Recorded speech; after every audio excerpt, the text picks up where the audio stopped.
Thank you, guys. So this is my second time in Greece. My first time was last year, here at the first version of Devoxx Greece. I'm happy to be here. Love the conference, love the organizers. Happy, like we've got so many awesome sponsors helping make this happen. So today we're going to talk about Kubernetes resiliency. Now, this is a very big topic. I'm going to go deeper on some things and not as deep on others because there's a lot to cover. And in the future, I might actually split this up into 2 or 3 talks just so I can really dive into some of the more deeper areas. So my name is Chris Ayers. I'm a senior customer engineer at Microsoft. I work on the fast track for Azure team. So I'm part of Azure engineering, and it's the customer-facing part of Azure. I help customers build and deploy solutions on Azure. I do, DevOps. I do things at scale, infrastructure as code, pipelines, architecture and security. Touch on all the things. I'm on the socials, and all of my code, all of my talks, all my samples are out on GitHub under my name, and you can reach out and find me on pretty much everywhere. I like to chat and share my own personal opinions about technology. Like, that's why I do this. I just get excited about cool stuff, and then I just want to talk to people about it. So today, we're going to talk about Kubernetes resiliency through a couple of different lenses. We're going to talk about infrastructure. We're going to talk about just Kubernetes components itself for if you were running a bare metal cluster. I'm mainly going to talk about managed clusters. We'll talk about some networking aspects and concepts to help with your resiliency. Things around applications and services and scale, and then testing. So some of these things you might be familiar with, some of the things you might not be. But for the most part, one does not simply just deploy Kubernetes and think they get all this goodness all the time for free. Sometimes you need to do some configuration, and you need to do some intention behind what you're trying to do if you want to achieve high levels of resiliency. Resiliency itself takes effort, and usually, if you look at between 3 nines, 4 nines, and 5 nines on stuff, it's an exponential curve. More resiliency usually means more effort, more money, more something. When we talk about infrastructure, there's quite a few pieces that go into a workload that runs on Kubernetes, because it's not just your cluster. You might have a control plane or a control node. You might have worker nodes. You're going to have some sort of storage if you're doing persistent volume claims. You're going to have some sort of networking aspect for ingress and egress. You're going to have some sort of container registry. And each of these things can have their own set of resiliency constraints. When we're dealing with things in the cloud, one of the things we try to do is avoid single points of failure. If any one piece breaks, it can take down the whole system. So you want to try to avoid, and understand what your fault domains are, your failure domains, like where things can break. Could it be that, you only have one region for your IPs? And so if that region goes down, you can't ingress into your container cluster anymore. Maybe you don't have proper backup and restore on your storage for persistent volume claims. Maybe you have problems with your compute nodes, and they're only running in one region or another. So understanding single points of failure is a major starting point when you're dealing with resiliency. One thing we try to do is distribute the workloads. We want to use multiple nodes to avoid having everything running in one spot. And we want to use what's called availability zones or regions to help spread that compute out. And if you get to a big enough scale, you can use multiple clusters and use federation or fleet management to help scale that. So when you're talking about failure domains, what type of failures and what type of resiliency are you targeting? Are you trying to solve for the problem of you have a data center go out? So it's okay if you're in the same region, everything is running in one region, but you can handle a single data center outage. If that's the problem you're trying to solve, architect for that. If the problem you're trying to solve is, hey, we need resiliency on a scale where we can handle an entire regional failure, that is a different set of architectural constraints. Not everybody is an Amazon or a Microsoft or a Google or a Walmart. So you have to be aware of the constraints you're trying to play with. So as you look at this, like where your nodes are running, where your resources are running, and how your resources are distributed. One thing that I usually start with a lot of customers is talking about availability zones. These are available in pretty much every cloud possible. In Azure, for instance, when we talk about availability zones, there are zonal aware services. That means when I deploy a storage account, I can deploy it to 1, 2, or 3 availability zones. And so each availability zone is its own data center. The data center has its own power, its own internet, its own cooling. And so if there's a problem at one data center, I can have that storage account, that compute, that container registry, have multiple copies, one in each data center. So I can withstand a data center outage relatively easily. Just like with etcd and Kubernetes or a number of distributed type of databases, it'll handle replication, it'll handle all the stuff behind the scenes for me. Like that's one thing that I usually start with. So I lose a whole data center. Well, I have a copy of my container registry, I have a copy of my storage, I have a copy of my compute, I have everything distributed, and I keep running and I don't even notice it. One of the capabilities built into Kubernetes to help you control aspects of this as you start using availability zones and nodes and regions is you can use the topology spread constraints. So you can actually tell it, if I'm running in east, I'm running in west, or I'm running in multiple data centers, I'd like to make sure that there's no more than 2 different on each side. So as I start scaling up, make sure I start scaling up east more than west, for instance, because I have more customers in east. Or maybe as you scale up, make sure that you don't have 5 on one side and 1 on the other, like make them more even. You actually have really explicit control over how the nodes spin up and leverage. So you can distribute these very, very easily. Another aspect I like to talk about is node pools.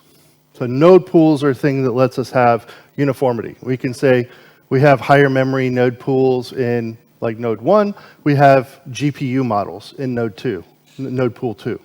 And so we can actually route the workloads using taints and tolerations and affinity to make sure that the workload runs on the right type of machine, or that we don't have a CPU intensive workload running against a regular workload. We can have separate things to isolate some of those problems. It lets us distribute out workloads effectively. So if you're not using multiple node pools and you're not looking at node pools as a serious consideration other than, hey, I have a whole bunch of compute, it's something that you can do to leverage these type of capabilities. In Azure, for instance, with AKS, we have the system and user node pools, and when you first spin it up, it's very easy to just have one big node pool. And I usually recommend to customers, and one of the first things I do is say, hey, let's start splitting it out into multiple pools. Let's give it a user node pool. Let's separate out some of the normal components for like DNS routing and that into its own separate system pool.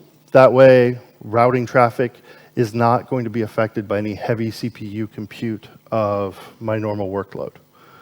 So just things to consider as you start working with this stuff. And finally, if you got to go beyond a cluster spanning availability zones and you have to start looking at multiple regions, I usually say don't just spread one huge cluster over regions. Start using something like federation or fleet management, where you can deal with your entire fleet of clusters as a unit to handle upgrades, deployments, and scheduling. So these are some things to look into that maybe you haven't at scale. So it definitely depends. So best practices on the infrastructure side: understand and update your infrastructure regularly. Make sure that you're not falling too far behind on APIs. Make sure that everything is, matching what you're looking for. If you're constantly running hot on CPU and memory, maybe you should look at expanding or scaling. You need to monitor your performance. If you're not monitoring regularly, that's a problem. One way you can help survive sudden incidents is leveraging auto-scaling. We're going to talk about that more in a little bit. Use infrastructure as code tools or GitOps to define a single source of truth to easily spin up and control your infrastructure. And make sure you have some sort of disaster recovery plan, like with backups. And we are going to talk a little bit more about that under testing. So that's some of the base infrastructure. Storage, network, IPs, like all of the cloud providers give you a lot of this capability. If you're doing this on your own, if you're like running a bare metal cluster, like this is where you have to understand a lot of the individual components. So if you only have 2 nodes, you're going to run into a problem a lot of times. If any node goes out, you might lose quorum. We need to look at the control plane. So we've got API servers, and we've got etcd, we've got schedulers and controller managers. Each of these needs to be deployed and installed in a way that makes them resilient. You have to have restart capability. You want to have multiple copies of them. You want an odd number so that you can have some sort of leadership and quorum capability. So that's something to be very aware of if you're running these things on your own under bare metal. For each node, that involves like kubelet and kubeproxy and your runtime. There are a lot of different runtime choices. People can mix and match from everything from CRI to Podman. Just make sure that you have it configured in a way that is resilient, that will restart on error. Like I said, run multiple nodes. A lot of times, running your own cluster on bare metal is something I don't do anymore, but some people do, and that's okay. Multiple instances, have leader election, data backups, monitor each component. You can't have just like with any sort of DevOps and observability thing, if you don't know it's down, you can't fix the problem. So you need to have some sort of monitoring and alerting capability. Leverage automatic resilience when you can, restart capabilities, and just be very aware of each of the components that you're leveraging. All right, and finally, I hope I don't have to say this, don't run bare pods. Don't just spin up kubectl run. Like, use deployments, use replica sets, use something that will monitor a deployment, restart pods, scale pods effectively. Don't run individual pods if you can help it, because you don't get any of the capabilities of Kubernetes, and you don't get any of those orchestration features. So avoid those wherever possible and use the capabilities of Kubernetes. And you can go far beyond this. You can go into like custom resource definitions and CRDs, and you can actually write APIs against your own stuff, but just try to avoid running bare pods where you can. So, networking. It's always networking. Networking is probably one of the biggest challenges for a lot of customers I talk to about Kubernetes, because you have your pod space, your cluster space, and then normal public internet and routing. But when we're designing things, one, you want to make sure you leave space for growth, especially if you're dealing with a lot of scale. You don't want to limit your IP ranges on your node space. But when you're dealing with traffic coming into your cluster, there's a couple of techniques you can use to help stave off denial of service attacks and massive scale, or even failure in one part of the application that starts dumping more traffic into another part of it. Rate limiting, circuit breakers, and service meshes. And we're actually going to talk about a couple of things in those categories. So rate limiting's awesome. We can control the flow of traffic into our individual services and nodes. We've leveraged a lot of different ways to do this, through libraries, through API gateways. Nowadays, we can start doing this stuff at the service mesh level or even proxy server. So we've got a lot of capabilities in the code and components of Kubernetes to handle rate limiting. Another technique to be aware of in designing your applications and workloads, because this is a holistic thing. It's not just infrastructure, it's not just networking, it spans all three, is circuit breaking.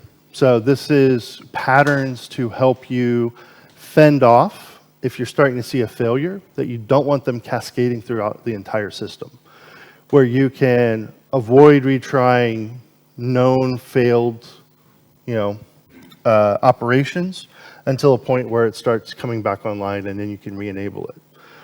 This can also be implemented in a couple of different ways.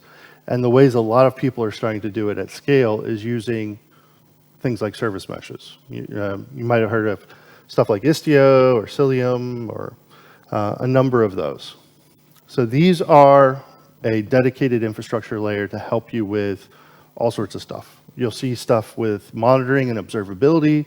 You'll see service discovery. You'll see like SSL termination and secure transfer of communications. Traffic manager, you'll see retry capability and resilience. So you'll see all of these things implemented through some sort of service mesh. Now, historically, we might have used a service mesh library before we started moving into sidecars. So, for a while there, sidecars were the way we've been doing things. You're now seeing a lot of eBPF and kernel level network capability being brought into the Kubernetes world. And so that gives you things like I said, eBPF, Extended Berkeley Packet Filter. This is a kernel level thing that lets you very quickly implement monitoring and routing and all sorts of stuff. It's more efficient than the sidecars because you're not like traversing the network stack multiple times. And when you're dealing at like millions of requests and like really, really large scale, you can get a lot better efficiency. So things to be aware of as you're looking at resiliency, just kind of keep these things in mind. And this is where I want to spend a little bit more time because this is going to be a fun discussion, I think. I like to, like I said, there's places we could drill in a little bit more, and there's places we can kind of speed through. Deployment patterns. So, I'm a big fan of DevOps, but understanding the blast radius of change is something I think that is an important thing to keep in mind when you're doing resiliency.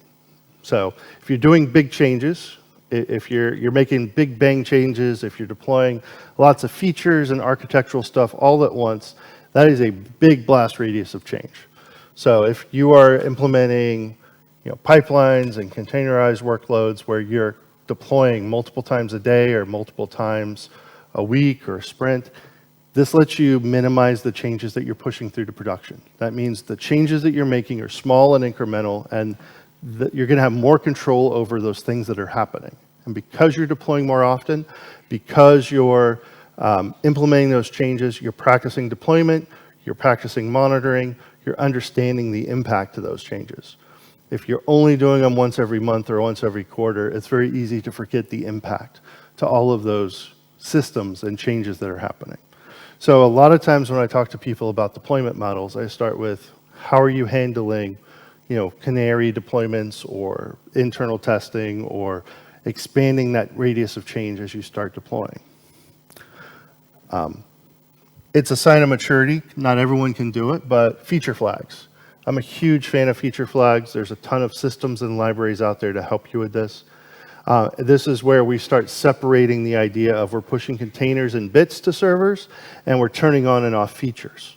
One of these things is a technical operation, putting bits on servers. Another one of these things is a business decision sometimes. When are we making version 2.0? When are we going to launch the new website redesign? So in some cases, leveraging a feature flag or feature flag service, launch darkly, split IO, Azure App Config, all of these things let you have bits on the machine and very quickly turn on a thing, turn it back off. Turn it on for small groups of people, turn it on for more and more rings as you go out, and then if there's a problem, roll it back very quickly without actually having to touch the servers or touch the bits. This also really facilitates A/B testing if you're not doing that.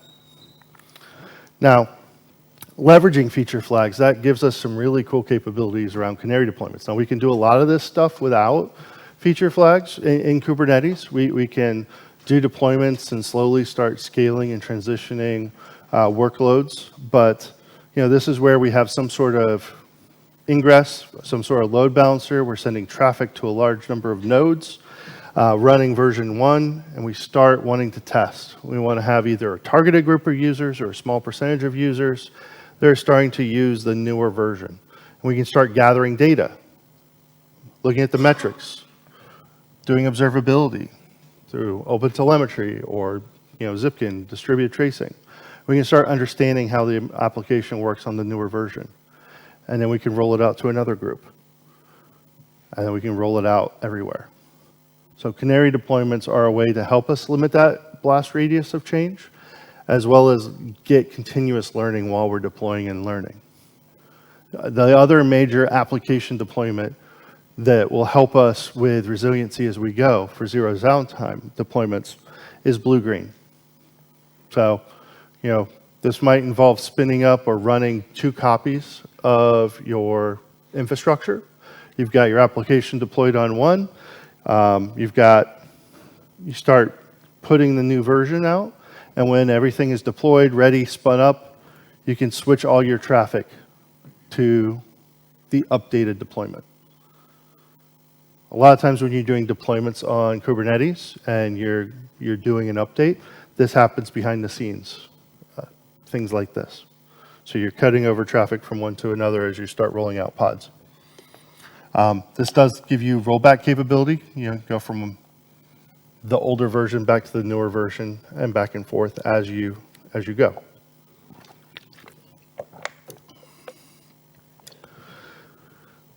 Now, as you deploy out stuff, how do you know you ran into a problem? How do you understand that performance is different, you're having pod failures, you're having application errors? Well, metrics. I don't know if you guys know who this is from, like the Ancient Alien show on History Channel. It's the aliens guy, but metrics. So you need metrics. Now, if you're not monitoring your systems, not monitoring your infrastructure, if you're not monitoring your application in some way, that is the first step to any sort of resilience. Because if you can't detect your system is down and your customers are telling you your system is down, that's a problem. Now, you do get some metrics and capabilities out of the box with Kubernetes, but it won't always tell you all of these things. So what you're going to get for some metrics out of the Kubernetes ecosystem is you're going to get some sort of metric server. Now, this just kind of gives a pipeline of like, hey, here's the CPU and memory we're using. It'll give you some capabilities around like pod restarts and stuff. It's very light. It's just gathering some base statistics about the system. But what this does is this is one way you can implement scaling. So, this is used by the horizontal pod autoscaler. So when you tell something, I want to go between 2 instances and 10 instances, this is this is what's using some of that data. Understanding network ingress coming in to handle traffic spikes, being able to scale up when the CPU usage of the existing pods gets too high and scale back down when it's going down. Being able to look at memory usage and I/O. So leveraging a horizontal pod autoscaler will help you handle those spikes in traffic, but that's not always the best way, because we need to be able to handle other traffic patterns than we got a lot of requests or our CPU is high. Some workloads use distributed messaging systems. So maybe we need to respond to something on a service bus or a message queue of some kind. And that's where I recommend Kata. Is anyone using Kata today? Anybody? Okay, not a lot of hands. Kata is awesome. Like if you haven't looked at it, and I could probably go to the website after this if we have some questions on it. Like it has hooks into everything. You can hook into RabbitMQ or Kafka. You can have it watch, system, service buses. You can have it watch event grids, whatever you want it to watch, and you can have your own kind of metric and calculation. Hey, when our queue length is 100, I need at least 5 instances to be able to handle the traffic coming in. There's so many different amazing things you can do with it. And it has some native integration into a lot of newer services. I believe this recently graduated at the CNCF as well. Like it is a fully open project anybody can use and contribute to. But this will extend your horizontal pod autoscaler, and because you can hook into some of your buses and message queues, you can scale down to 0 pretty effectively, and then scale back up as need be without waiting for like that CPU lag. So you can be much more responsive in what you're trying to do. So we're talking about scaling. We're trying to go up and down and handle responses. Something that's a great concept that's kind of applied from error budgets from SRE mindset is pod disruption budgets. Has anyone been using pod disruption budgets or know about what they are? I see a couple of hands. Don't see enough hands. So pod disruption budgets are awesome if you can leverage them. They do have one or two limitations to talk about. But when you're doing deployments, when you're doing upgrades of your node pools, when you're doing different types of disruptions or problems that you have, you can specify, like, I need at least 3 copies of this running in East, and I need maybe 2 copies. Like, I need X number of copies running. Like, you can have at most 2 instances that are down. So you can specify it both ways. Like, I need X, and don't let Y fail. And that way, through that, you can ensure kind of a minimum capability to your services, no matter what's happening. Now, this helps you with that continuity, but if you specify some things a little wrong, if it can actually give you some problems in upgrades, because it's going to try to, if you don't have enough capacity and you said I have to have at least 3 or 5 running, and it can cause some weird hiccups when you're doing like node upgrades and you're trying to drain the pools and things aren't moving around properly. So just be aware of it as you start leveraging pod disruption budgets, but definitely look into them. And this brings me to a topic that comes up every time I give this talk. I have conversations about this after the fact all the time: resource requests and limits. I think this is one of the more misunderstood capabilities that will help you with resiliency, but will also be one of your biggest headaches if you get it wrong.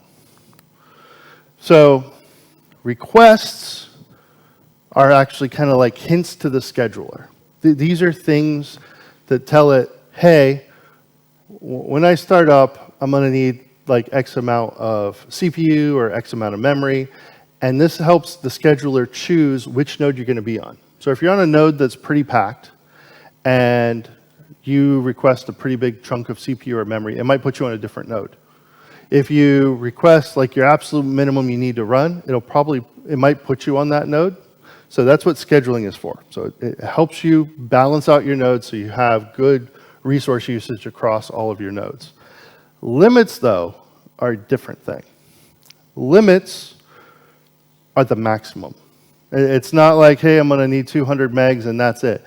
Like, different things happen when you hit that maximum. Like, it can kill your pod and it can terminate your application. Or it can just cause you to have weird delays. Now, the intention behind the limit is so you don't have these out of control processes that just start running and consuming everything and you have that noisy neighbor problem. But dialing in the right limits and requests is important. So here's the idea. Let's say you have a pod on a computer, on a node, and you're like, hey, it's going to use 1 CPU. If you start doing a really, really intensive operation, it might use all of your CPU time in half a second. So 1 CPU for 1 second. Let's say that's kind of like the measure. I'm going to request 1 CPU, and it's like the average CPU time for 1 second. If you start doing multi-threaded operations and you start doing some really intensive stuff and spin off some threads, you might blow through that 1 CPU in 1 second in half a second or a quarter of a second. So once you've used all your time, you won't be scheduled again till the next tick of the clock. And then, oh, hey, let me reschedule your stuff. Oh, you have multi-threaded. You used it all in half a second. So the limit is where on the CPU side, you're going to get throttled. If you're using a lot of CPU, you're spinning up a lot of threads, you're doing a lot of computationally intensive stuff, it will throttle you to whatever your limit was specified. If you say I'm using 2 CPUs and you're doing 2 threads and they both just compute, no problem at all.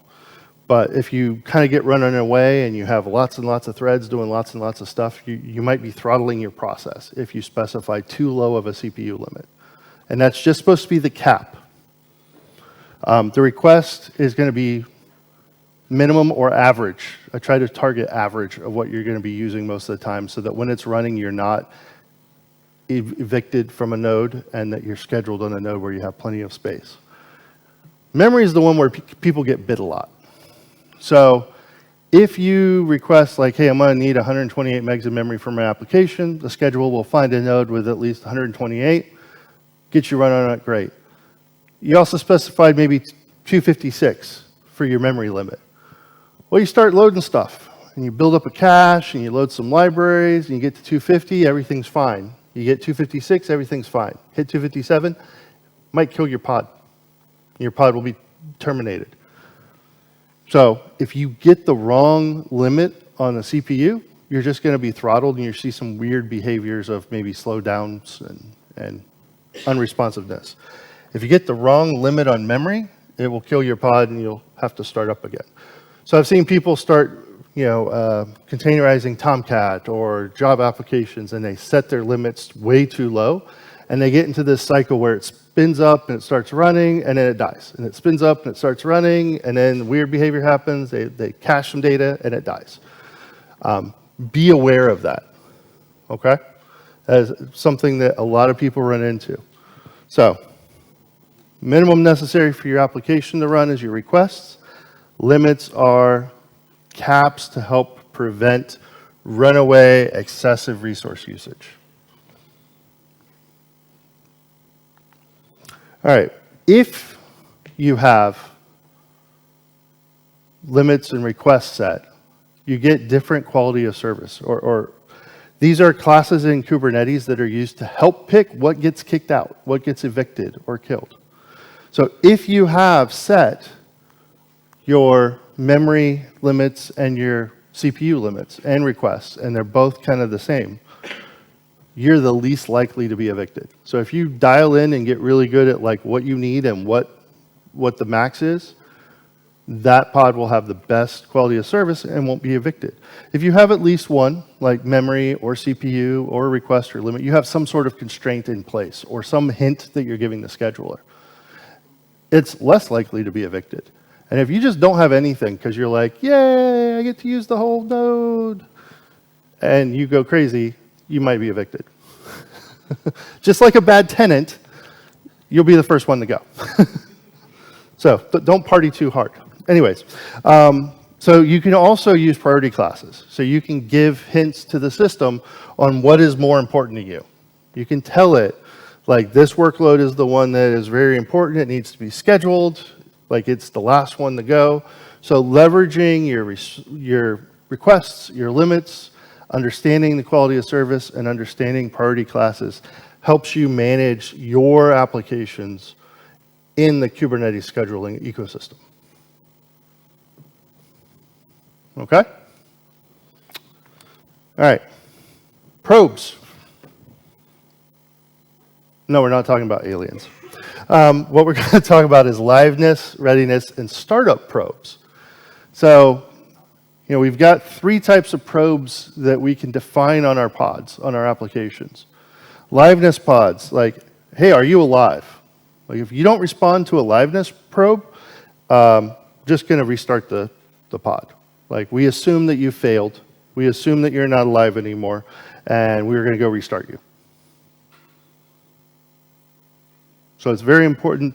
My recommendation is always implement these separately. Do not have one endpoint that tests multiple things. Have different endpoints for each capability. Like as you're starting up, when you're alive, and when you're ready. So very first thing when an application starts up, it might start doing the liveness probe. Like, yep, I'm here. Yep, I'm here. But you might not be ready. Maybe you have to establish a database connection. Maybe you have to build up a cache. Maybe you have to crawl some resources. That's when you're ready to handle traffic. When you've done doing all of your initialization tasks and you've built the connectivity and you've built your caches, now you're ready to handle traffic. That's when you start responding to a readiness probe. The worst thing you can do when you're trying to build resilient applications is you spin up a pod, start sending it traffic, and it's not ready.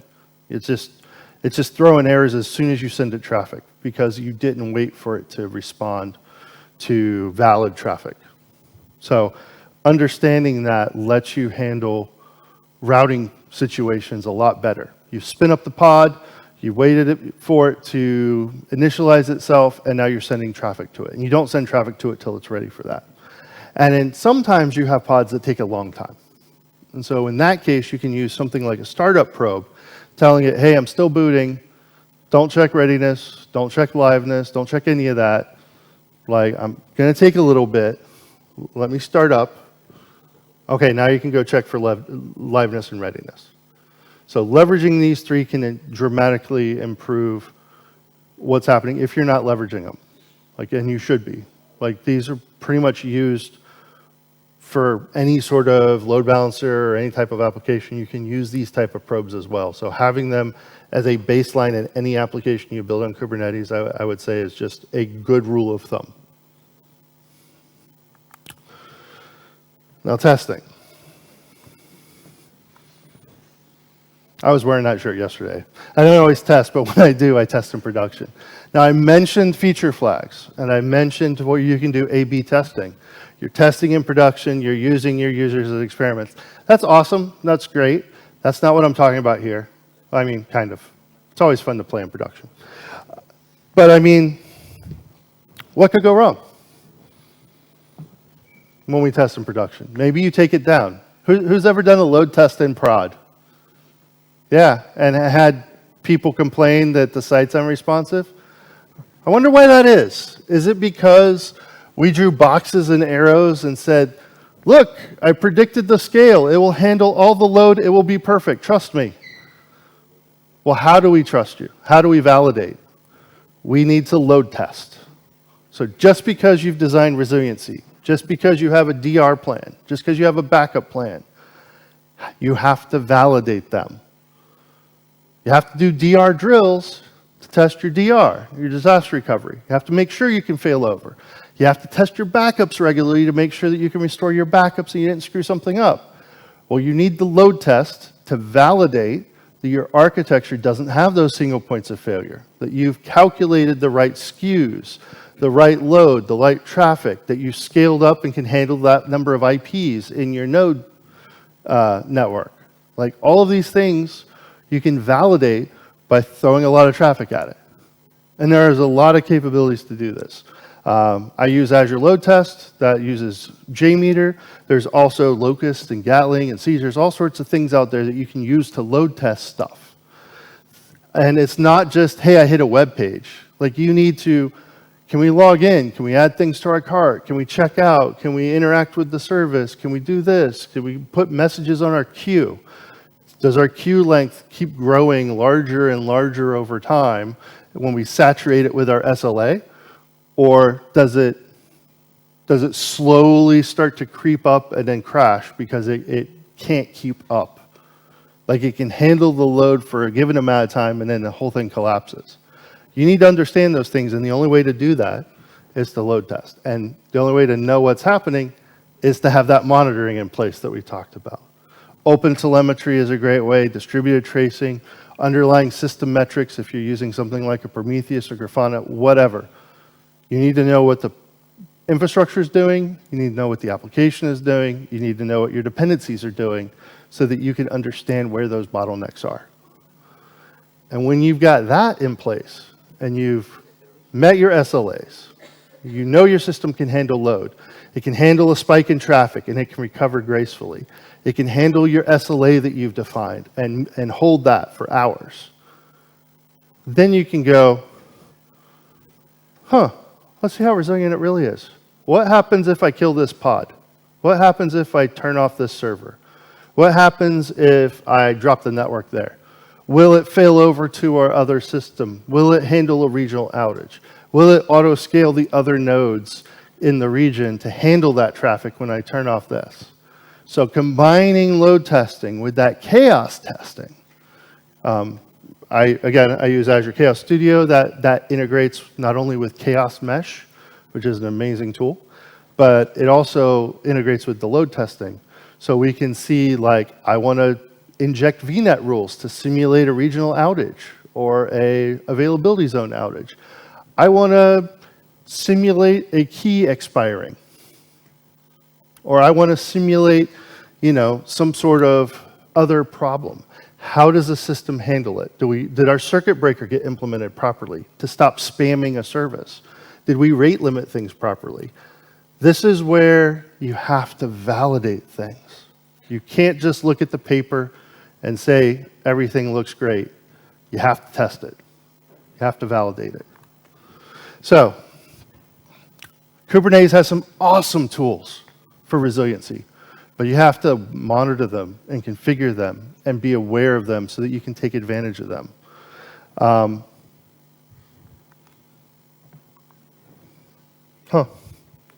I have a different one on my screen over there. Interesting. Anyways, thank you guys. Like, you got to just monitor and leverage the tools that are there and try things out. Feel free to check out the documentation. All my code's on my Git repo. Feel free to reach out, and I'll be walking around for questions if you guys want to chat. So thank you for coming today. Thank you, Chris. Thank you.